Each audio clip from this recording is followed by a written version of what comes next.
अस्सलाम वालेकुम फ्रेंड्स, उम्मीद है आप सब लोग खैरियत से होंगे।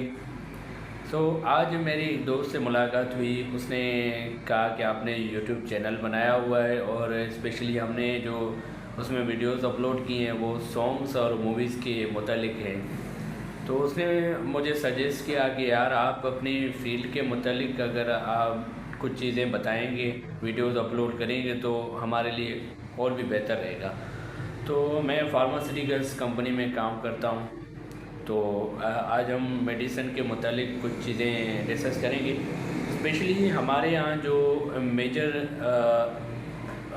ड्रग यूज़ की जाती है वो है एंटीबायोटिक्स। पाकिस्तान और इंडिया में ख़ास करके ये एंटीबायोटिक्स यूज़ कर की जाती है। उसमें कौन कौन से साल्ट आते हैं, ये किन प्रॉब्लम्स पे काम करती है, आज हम इसके बारे में डिस्कस करेंगे। तो मज़ीद वीडियो को बढ़ाते हैं, हम अपने एंटीबायोटिक्स को डिस्कस करते हैं। चलिए शुरू करते हैं। तो फ्रेंड्स स्टार्ट करते हैं। What is antibiotics. इसका जो मोड ऑफ एक्शन है वो सेल वॉल सिंथेसिस इनहिबिटर, ये इसका मोड ऑफ एक्शन है, कैसे काम करती है। एंटीबायोटिक्स कुछ ड्रग्स होती हैं जो कि हमारे जिस्म में मौजूद बैक्टीरियाज को किल करती है, उसे बढ़ने से रोकती है, जो कि मुख्तलिफ इन्फेक्शंस की वजह से कहीं पे चोट लग जाती है या कोई बीमारी लग जाती है, कुछ सर्जरीज की वजह से हमारे जिस्म में कुछ बैक्टीरियाज फैल जाते हैं। बैक्टीरियाज दो किस्म के होते हैं, एक पॉजिटिव बैक्टीरिया, एक नेगेटिव बैक्टीरिया। बैक्टीरिया जो पॉजिटिव होते हैं वो हमारी जीवित रहने के लिए वो बेहतर होता है, हमारे जिस्म में अवेलेबल होना ज़रूरी है।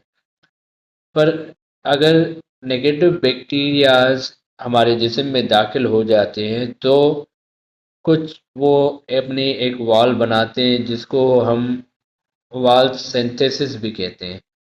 सेल वॉल, वहाँ पे वो सेल वॉल बनाते हैं, जो नेगेटिव बैक्टीरियाज होते हैं वो सेल वॉल बनाते हैं। ठीक है, फिर उसमें बैक्टीरिया पॉजिटिव भी आ जाते हैं, पॉजिटिव भी फिर खराब होना शुरू हो जाते हैं। तो एंटीबायोटिक्स क्या करता है, उन दोनों को किल करता है ताकि वो फैलने से बच जाए। तो उसमें कुछ साल्ट होते हैं हमारे पास, कुछ फर्स्ट जनरेशन होते हैं, कुछ सेकेंड जनरेशन, कुछ थर्ड जनरेशन एंटीबायोटिक्स। ये साल्ट मुख्तलिफ जनरेशंस में जहाँ पे फर्स्ट जनरेशन काम नहीं कर पाती है, जैसे ये आपके सामने अवेलेबल है। फर्स्ट फर्स्ट से लेकर 5 तक ये फर्स्ट जनरेशन एंटीबायोटिक्स हैं, जो कि अगर ये काम नहीं करती है, कवरेज पूरी नहीं करती है। फर्स्ट जनरेशन सेल वॉल तक छोड़ा जाती है, सेल वॉल तक पूरा कंप्लीट नहीं होती, तो हम सेकेंड जनरेशन यूज़ करते हैं। अगर सेकेंड जनरेशन भी वो कवर ना कर पाए, कवरेज नहीं कर पाए, तो हम थर्ड जनरेशन देते हैं ताकि उसका सेल वॉल टूट जाए और बैक्टीरिया जो है वो ख़त्म हो जाए। अभी जो हमें हमारे पास रिसेंटली जो यूज़ होती हैं वो एंटीबायोटिक्स जो हैं वो फोर्थ जनरेशन्स वाली यूज़ हो रही हैं, जो आपके सामने 14 नंबर है, थर्ड जनरेशन है, 15 जो है ये फोर्थ जनरेशन एंटीबायोटिक है। उसके नीचे भी जो 16 नंबर वाली हैं या 17 नंबर वाली हैं, ये भी फोर्थ जनरेशन में आती हैं। तो जहाँ पे first generation, second generation, third generation काम करना छोड़ देती हैं, क्योंकि बार बार हमारे पास यूजेज होती है, खास करके इंडिया और पाकिस्तान में बार बार एंटीबायोटिक्स का यूज़ होना वो रेसिस्टेंस की तरफ ले जाती है।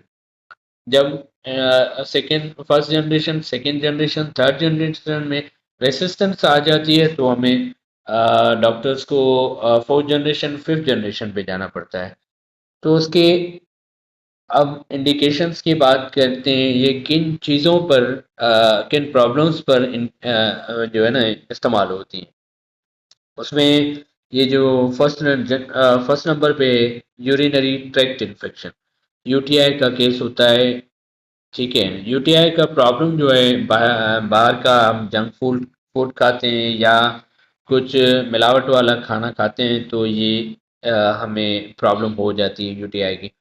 दूसरे नंबर पे रेस्पिरेटरी ट्रैक्ट इन्फेक्शन है। ये हमें जो है हवा से भी हो सकता है, जो पॉल्यूटेड एयर होती है, जो खराब हवा होती है, उस वजह से भी हो सकते हैं, या सर्दी की वजह से भी हो सकते हैं।